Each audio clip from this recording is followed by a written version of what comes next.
I'm Sarah Jackson, and this is Internal Comms Pro, the podcast. We're getting the gears turning as we talk to the experts on our ever-changing world of internal communications. This season, we're shifting the mindset.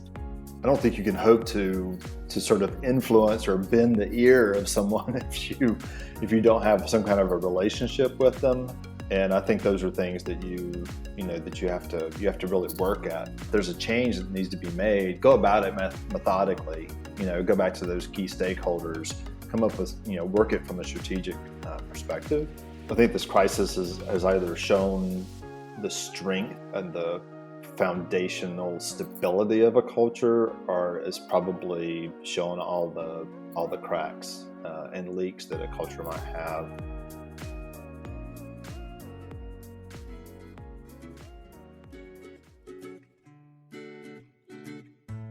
Let's set the scene. It's 9 a.m. on a Monday morning, and you've just sat down at your computer with your favorite cup of coffee. You're going over your to-dos for the week, which includes updating the employee intranet, writing that employee story for the newsletter, establishing a plan for when your employees are more fully coming back into the office, and you still have to prep for the meeting at 9:30. As the value of internal communicators has become more apparent in the past year, it can seem like our company's expectations of us have increased as well. It's understandable if you're feeling a little overwhelmed and frustrated right now. So it's helpful to make plans that go towards the big picture, but what are some things we can do right now to help us stay above the work? This week's guest is Anthony Bolton, Senior Manager of Employee Communication and Events at Gulfstream Aerospace. Anthony talks with us this week on how work culture can affect our daily task. We also discuss how to form a relationship with your higher-ups and how it can drastically change your communication. So let's dive right in. Hi, I'm Anthony Bolton, and I am the Senior Manager of Employee Communications and Events at Gulfstream Aerospace in Savannah, Georgia. Well, welcome all the way from Savannah. We're so excited to have you on the show today, and I can't wait just to jump right in, but I love hearing everybody's backstory of how did they enter this amazing world into internal communications. How'd you get started in internal comms, Anthony? Well, as a lot of people in internal comms will tell you, they stumbled into it, and I did too. I think when I sort of started doing internal comms, I didn't really know it was known as that. Many years ago, I got involved in some kind of specific projects at a previous employer that just happened to have a very heavy focus on informing and engaging the workforce. I was working in a comms function, but I just started getting kind of pulled in this direction with the more of an employee focus. And so, the projects were things like, big IT changes, implementations, employee satisfaction surveys and response plans, engaging hard to reach employees and, call centers and banking centers, and writing for leaders, at kind of various levels. So, over time, I just kind of kept getting assigned to internal comms projects and smaller, kind of writing tasks and the such. And I really, really loved the unique opportunity that it was kind of offering me to support and help employees while also, helping leadership and the company be successful. There's also kind of a part of me that likes to kind of challenge the status quo. I think a good internal comms practitioner, needs to kind of flex that muscle pretty often.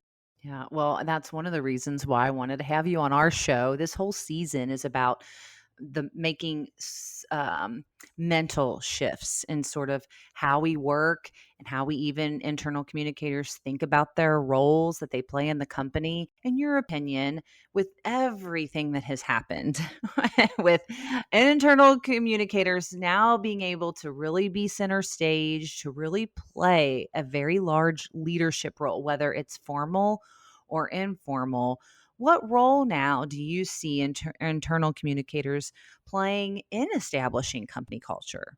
Yeah, I mean, the paradigm shift happened, whether we wanted it to or not. I think most of us are are kind of, despite all the COVID crisis, it has really kind of elevated internal comms as a critical function for businesses and organizations, specifically employees. I think this crisis has either shown the strength and the foundational stability of a culture, or is probably shown all the cracks and leaks that a culture might have. And I think there's probably been some internal comms teams who've had to really navigate some pretty sticky waters around that. I think how culture is established kind of likely differs from company to company. I think if a new company is looking to define and then nurture their culture over time, or an existing company that just needs kind of a culture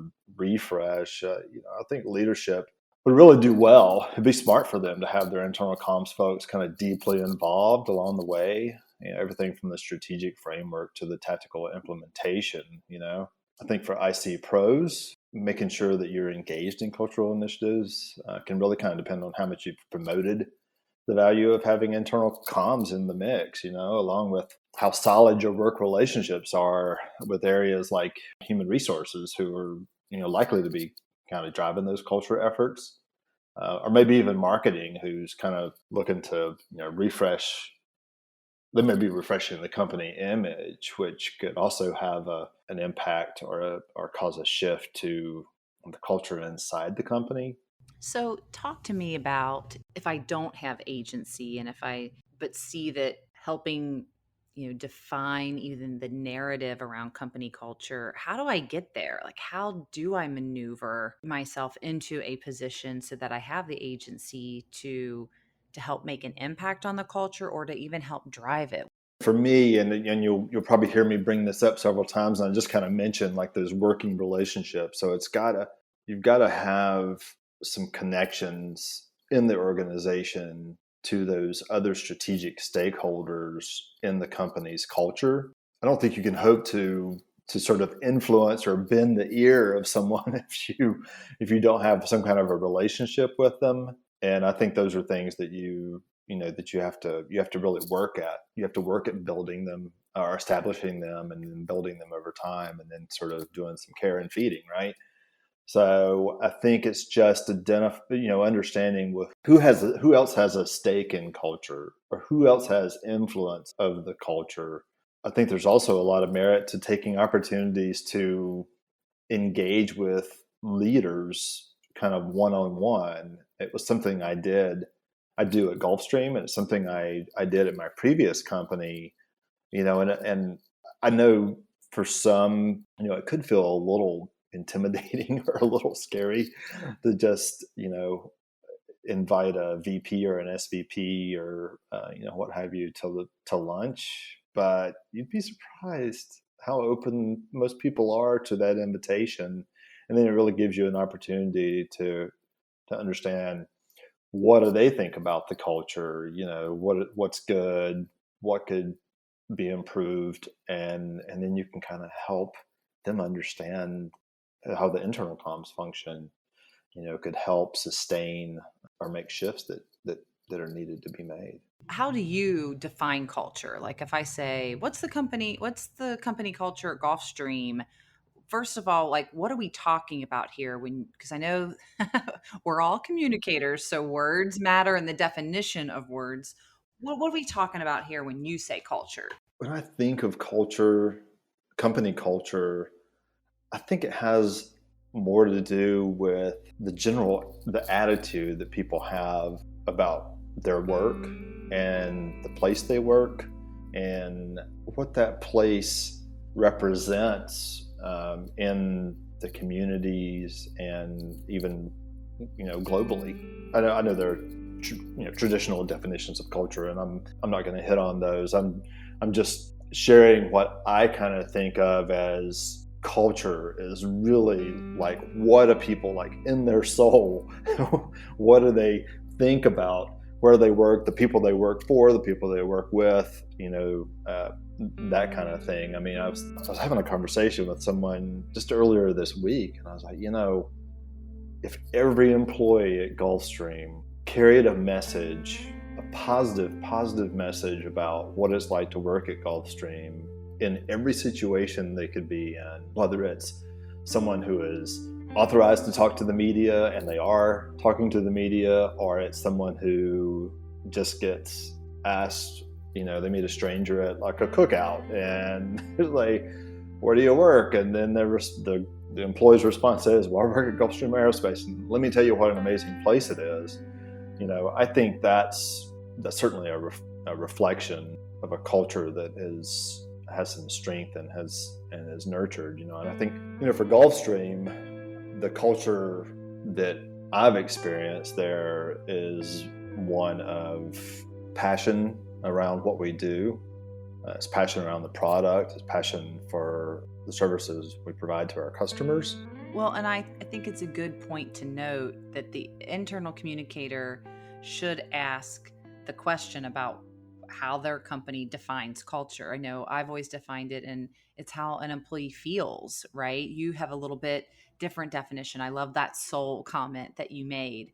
And so I think if they are leading these efforts and they are trying to define it or now redefine it, because maybe a company's values have changed, particularly around how people work now, it's a good opportunity to help, again, be positioned as a leader in the company to lead and define what the culture is. So I want to ask about if you say, hey, I'm a person that challenges the status quo. And so could you give it maybe our listeners some tips? If I'm sitting in this internal comm seat and there isn't one internal communicator that's not listening to this that doesn't have 50,000 jobs to do on their plate right now. How can they, on a day-to-day level, be strategic enough to even get to a spot to get above the work so that they can have a conversation with this and lead an effort like this? What's that day-to-day look like? What do I do? Yeah, I mean, getting your head above water right now to find the bandwidth for that is, it probably varies. And as you said, it's certainly kind of a challenge. But I think when when you do get some air, when you have some extra, maybe you get some extra help and you have some time to sort of dig strategically. I think first, to your question to me, you got to know what the culture is. And I think it's knowing what employees will say when they're asked about the culture at your organization. Does what they say match up with the culture the company desires and says and tells the world exists? If it doesn't match up, then you've got a different challenge there.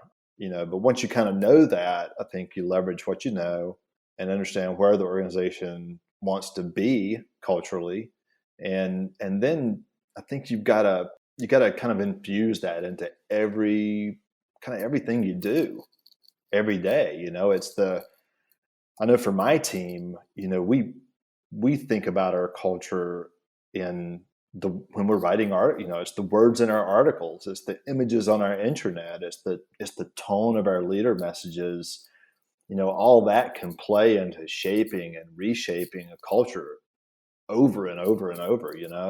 So I think it's just like, pay attention, be really intentional, make sure that what you're putting out there to the world, to your employees in their world, that it is representative, or at the very least is not opposing to the culture.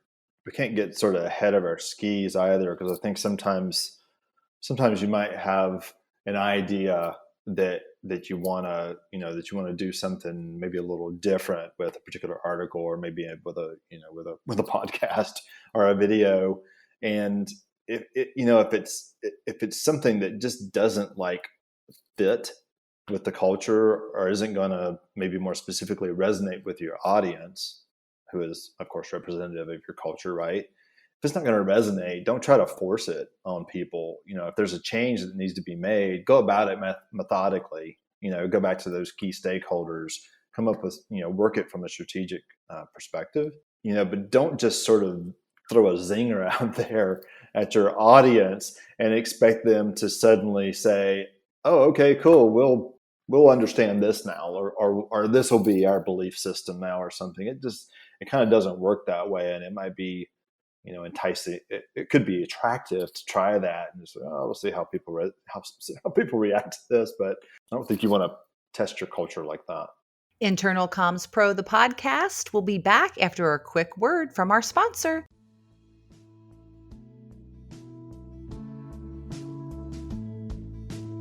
One of the easiest ways to strategically shift your department is through figuring out what metrics matter and tracking them.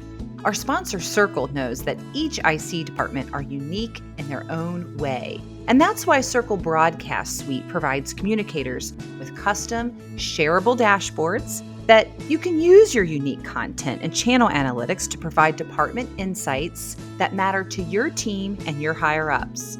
Head over to circle.com/ICP, that's CERKL.com/ICP to learn more about how you can broadcast your employees' stories in an impactful way. Welcome back. Now, in this next part, Anthony shares the benefits of giving your team as well as yourself creative options to complete your work and how that small investment can lead to remarkable results. We'll also dive into Anthony's latest idea, a playbook made by employees for employees. Now let's jump back in. Well, and I think on the flip side, though, if employees are hungry for innovation, or again, from an employee experience standpoint, now they're expecting kind of this consumer grade experience. So everyone's singing this, and then I'll hear internal communicators talk about their leadership being so risk averse, but to also then go back to the company values that are listed on the wall, because we all know innovation is all on everybody's, mission, vision, and values, to say, well, are we innovative? Because if we are, and if the employees are and want to, then you can use it on the flip side too, I would imagine, to say, if that's what we say and that's what we feel, and employees are hungry for that, then we need to pull the trigger on this pilot or whatever XYZ thing that the internal communicator might be wanting to try. Well, so let's go to goals. I know that for somebody that, like you said, is doing innovative things at Gulfstream and kind of challenging the status quo, how can, our listeners make sure that when they're doing things with culture, that they do align with kind of the strategic goals of the company, and not just kind of, like you said, their own just idea of something cool they saw at a conference or something. Talk to me about that. Yeah, I think, for kind of a variety of reasons, we sometimes just need to kind of push our agendas pretty hard, right? Based on our lens of things and what we kind of feel passionate about, doing something in a certain way, or a particular tactic that we think will, kind of achieve the end result of improving a particular comms experience, for employees, right? And there's nothing wrong with that. It's particularly when it's, if it's, as long as it's well done, and not done in kind of a rogue way. But I think at times, the energy around having our voice heard or grabbing that seat at the table that seems so, elusive, I think it can kind of lead us to overlooking how we are, proposing in given situations that supports and aligns with how what we're proposing, kind of supports and aligns with business needs and objectives. So it's got to be kind of a balance, right? Because at our core, we're here to help others, by leveraging our expertise. And so I think we can do that even better when we invest in getting to know the business, and I mean, like, really understand it, know the challenges and the success targets, keep those things in focus throughout, every comms request, every project, every campaign you put together. I think just knowing the business and kind of how it works and how it wins and how it fails, and and how you can use your, I always love this term, your comm superpowers to help on every level. Because at the end of the day, when businesses succeed, so many good things happen for employees. And if we're advocates for employees, which I believe that we are, I think we're we're there for employees. We're advocates for employees. We want to make sure that employees are having, a wonderful, work life experience. I think understanding how helping the business succeed also helps with that is pretty important. So I think in our prep call with our producer, you were talking about this idea of understanding sort of this importance of including natural creativity from employees. Talk to me about what you meant by that and how you uncover that, and how's that linked to company culture within what you're doing at Gulfstream? Something we've strived for is offering employees a highly engaging and kind of consumer-like experience with the internal comms. And so I think doing that means you've got to allow your team to really be creative and innovative.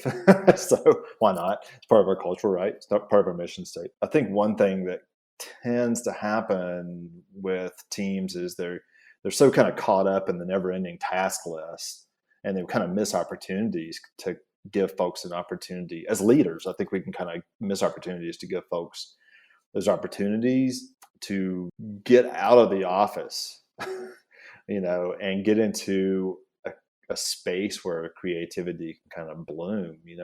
I suggest to my team all the time, like, get out of here, leave your desk, get away from your laptop if you need to, go and write with, just take a notepad or something, do something like, it sounds like, it makes me sound really old, and I am, but it's like, it changes things though, right? You get that tactile, effect with pen and paper, and it kind of opens the door to more creative thought. In a lot of workplaces, we get stuck in this thinking that working and productivity means sitting at a desk in front of a computer, but comms folks really have a real need, not like a responsibility, to be creative.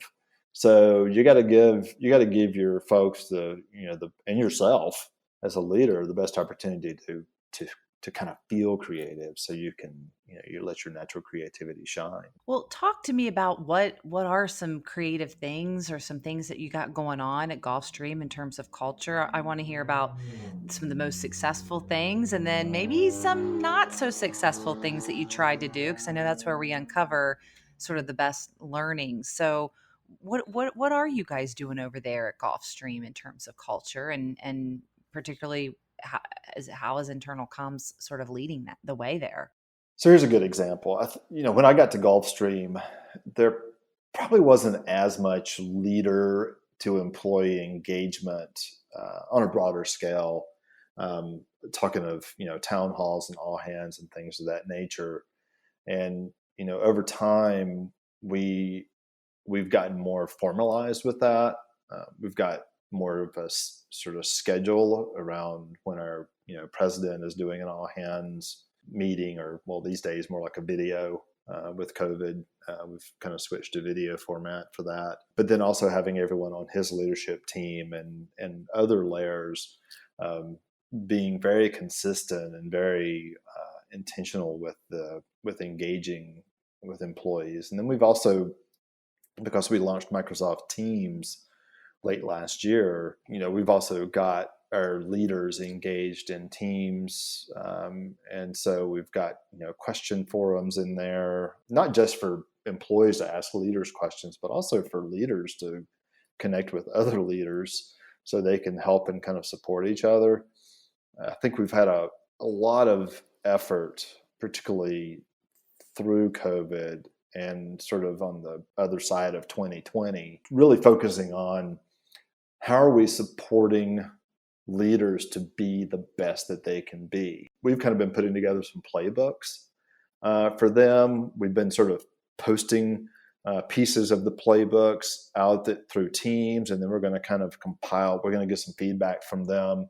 We're going to get some tips from them as well. We're going to kind of pull that all into a playbook, which is basically going to be like comms for people leaders. And it's everything from effective listening to empathy to making sure that you nail the why behind change. So far, our response to it has been really, really good. I would say we have too many unsuccessful ideas, and that's okay. I think learning to love failure will bring you more joy and success than letting it drag on you and the folks who work with you. So, it kind of took me a few decades to figure that one out, but I'm also okay with that too. It took me a while, but I got there. So, Well, I love the playbook idea. I love that so much. And what a wonderful way to, again, empower the leaders with, the knowledge and the messaging, and they love it too, right? That's not their genius, it's yours. And so to be able to do that, because they are just such a huge cornerstone in driving company culture. So I love that idea of putting together a playbook. And thank you for giving us some of the elements. Now, is this a PDF that you send them, or is it hard copy, or how is that distributed? yeah, so we're still we're still putting it together. So kind of what we've been doing is, as we've been developing different pieces of the playbook, we've been posting those pieces in teams to get some reaction from them and get some sort of case studies, if you will, of how they've leveraged similar tactics, or maybe those exact tactics, or what challenges they've had, and just sort of getting their reactions and getting some feedback. So we're having them help us refine and evolve the content. And then once we've done that, then we'll put together a playbook, and it'll truly be not something that we just necessarily scripted and said, boom, here's your playbook. It'll be something that we collaborated with them to develop. Oh, I think that's such a good key, because there's power in the process of that collaboration, I would imagine. Yeah, absolutely. Well, I love this. I love the having this conversation again about shifting our mindset about how IC pros can, represent the culture they want within their company. Not only, you mentioned through your kind of daily work, but also leading that, how to get agency with that, and then how to use your superpowers, for, like you said, for good, to help collaborate with leaders to help drive it even more. I love that playbook idea. Anthony, thank you so much for talking to us about this today and helping us shift our minds a little bit about how we can, help drive company culture. So thank you so much. Fantastic. Thank you. Flexibility and freedom. These two things can give your team, as well as yourself, the space to develop a happy and healthy work culture. Now, don't worry if you're looking to dig into this topic a little further, or you need somewhere to start on developing that open space for your employees. We have a free resource guide to help. You can find it on our associated blog to this episode. Just go to internalcommspro.com/show notes and click on the latest podcast episode. Now, don't go away just yet. We have a new segment featuring our good friends from Ragan Communications Leadership Council on how you can use today's episode learnings right now. Let's tune in.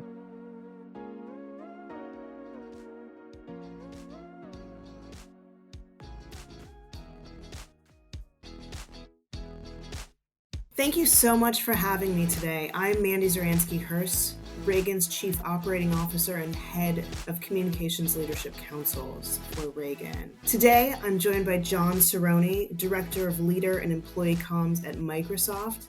John, thank you so much for being with us. Thank you, Mandy.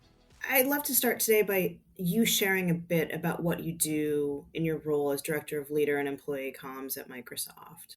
Sure. So for a little bit of, I guess, background or context, I've been at Microsoft since 91, so for a bit over 30 years. So quite a long time, right? You were 7 when you started. I was 7, right? I wish. And, well, not really, but it's been a long time. Anyways, so, I've seen the company, I've kind of grown up here. I've seen the company change. I mean, I was here before the internet, so it's been, employee comms is certainly very different now than it was 30 years ago. And, the way we think about employee comms internally at Microsoft has totally changed. There wasn't even an employee comms function or team when I started here in 91.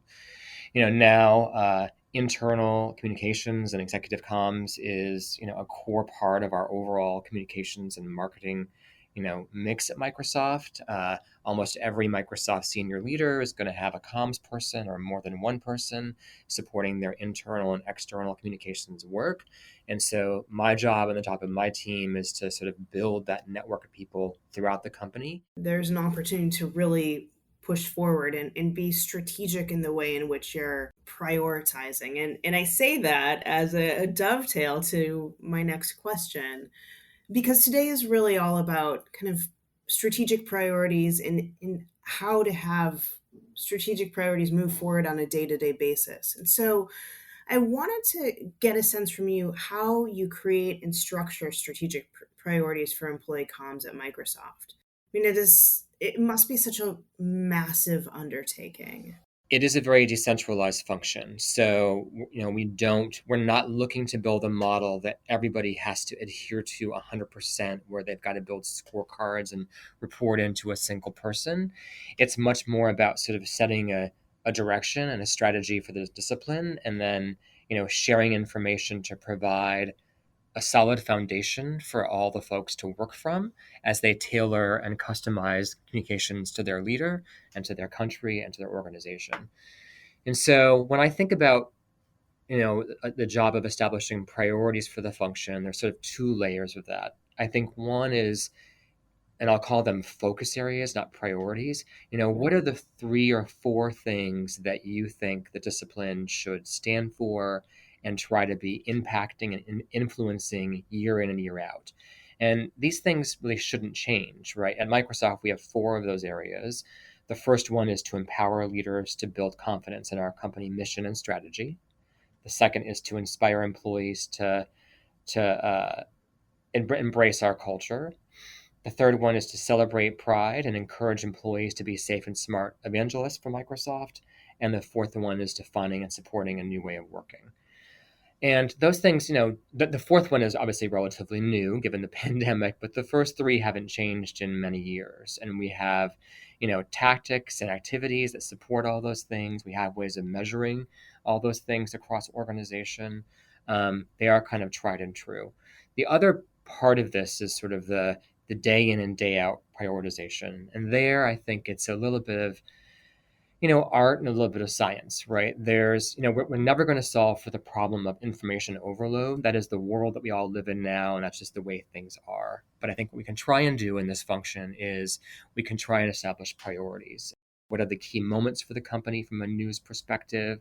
How is the calendar looking? What are the dates that are, you shouldn't flight other news with because they're big dates for other news? And all of that work. And then we have those moments, and we take all of our channels and we use all those channels to amplify those moments. So I think what we try and do in this discipline of employee comms is really give early alignment to people around what are those key moments we're asking them to amplify to their employees and through their leaders, and then work against that agenda. John, when you're thinking about those key moments, how far out are you as the director of leader and employee comms? How far out are you looking at key moments? Are you already thinking about 2022, 2023 key moments and plotting those as part of the news agenda? I would say it's probably just like you plan your life. Like, I think as a parent, like in my case, I have 2 kids. I think that there's a rhythm to the year, right? There's spring break, there's winter break, there's holidays, there's summertime. And so you sort of, I can tell you in 3 or 4 years, there'll be, to some degree, a rhythm for employee comms, and I can pinpoint some of those moments already. I would say generally from a news perspective, we look about 6 months out. So kind of H1 and H2 for the year. The news obviously sort of, evolves and the dates change as you go through, each week. But in some cases, yes, like crisis comms, right? Crisis comms can come up, just in the middle of the day with absolutely zero warning. And so you got to have a discipline and a process that allows you to scale on both ends of that scale, right? Either ones that are planned months in advance or ones that come up the morning of. I imagine being incredibly flexible while also being organized helps for you to navigate all that is on the news agenda. Yeah, I think I'm a big believer in process. I know that process can be kind of a dirty word in companies. Like people always value strategy and sort of poo-poo the process work. But I feel like, at least in a company of our size, you've got to have both. You've got to have solid strategies, solid principles, and you better have the infrastructure and the process to make things happen. Because a lot of it is about influencing, socializing, getting buy-in from the right people, sharing out the information with the right people so that it can be scaled, across the company. And that takes a lot of process. So, John, as you mentioned at the top, your tenure at Microsoft has been long. What tips do you have for others on how they can grow in their career and how they can stay organized? Yeah, I think this is a question that's personal to each person, and the answer is different for all of us, depending on kind of our goals, our interests, our desires, all those things. I think for me, when I started here back in 91, I had never even heard of Microsoft. It was a job that I just sort of got randomly. I was happy to get it because I was 22 years old and out of college and kind of looking for my next gig. But I had just no vision for a career and had never even heard of the idea of employee comms at the time, certainly. So, and then I think throughout the years, a couple of things I've heard, I think I've adopted are sort of one, lead with your strengths, which I think I try and do. What are the things that you're good at, that you're passionate about, and try and find jobs and roles that are going to leverage those things.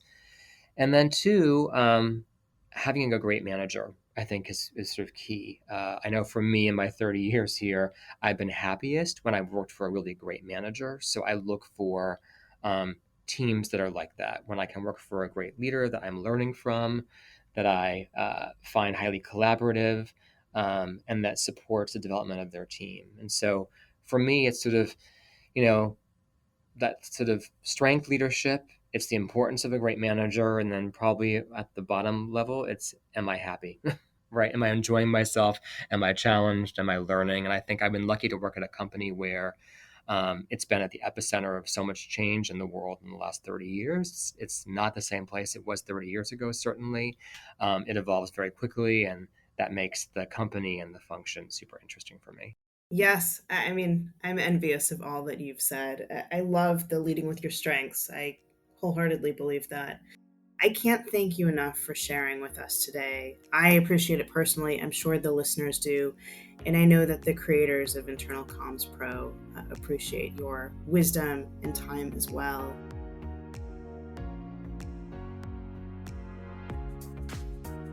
A huge thank you to our sponsor, Ragan, Mandy Zorinsky-Hurst, and our featured guests for being a part of our new segment. If you're interested in more information about Ragan's Communications Leadership Council, an exclusive membership for senior-level communicators and their entire communications teams, please go to commscouncil@ragan.com.